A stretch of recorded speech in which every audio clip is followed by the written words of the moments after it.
Hello and welcome to Villa View. I'm Paul Bradley and I'm joined on the phone now by Aston Villa correspondent Matt Kendrick. Hi Matt. Hello there. Well, you watched the game between Villa and Newcastle. What was your verdict on that game? And secondly, are Villa now confident enough to think that they're safe? I think the crucial thing was forget about the performance. It's all about the points.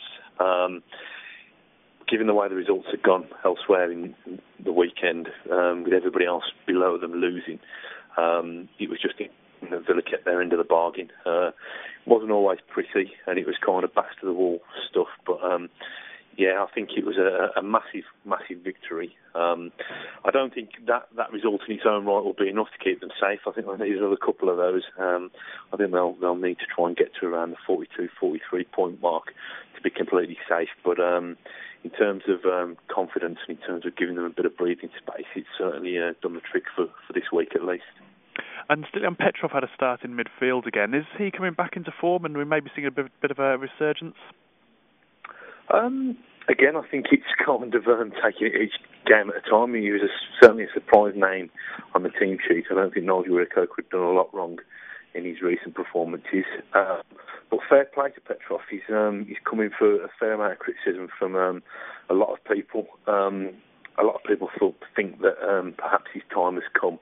It's very much a Martin O'Neill man. Perhaps Villa need fresher, younger, fitter options. But Petrov played particularly well. I think he outshone John McCoon, which was why when the manager did make a substitution, it was McCoon who went on and Petrov who went off rather for Reo-Coker and Petrov who stayed on. I personally don't think that Petrov can be a regular starter nowadays, but I do think he's got the quality to play occasionally and to certainly come off the bench and help Villa see out games when they're in winning positions. I suppose the most pleasing thing, apart from the result for Gerard Houllier, would have been the fact that Villa kept that crucial clean sheet and didn't concede any goals in the final 10 minutes. Yeah, it's a massive thing, that is. I think it's a bit of a cliche, but most good football teams are built on a solid back line. That was certainly the case with Villa under Martin O'Neill. It hasn't necessarily been the case under Gerard Houllier, and I think, if I'm right thinking, I think that was the first clean sheet that they kept since Darren Bent's debut back in January when they beat Man City 1-0. So it's common sense really, but if Villa can shut goals out at one end, then they've got more than enough attacking flair to score 1, 2, 3 goals at the other end. So fair play to Richard Dunn and James Collins, who seem to have put all that nonsense, that drunken falling out during the retreat last month, seem to put that behind them. And also you've got to kind of mention Brad Friedel, who's made two very crucial saves in the dying seconds. So yeah, it was important, and Villa will need to produce a few more clean sheets between now and the end of the season, I'm sure.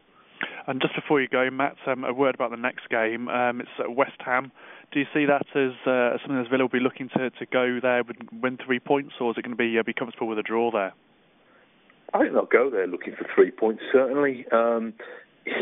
The most important thing is not losing that game, though, isn't it? I mean, having got themselves a bit of a cushion above West Ham now of 5 points, they need to leave Upton Park next Saturday evening, making sure that the cushion is no smaller than that, really. Because if West Ham were to win that and close the gap to 2 points, and it kind of undoes some of the good work from Sunday against Newcastle.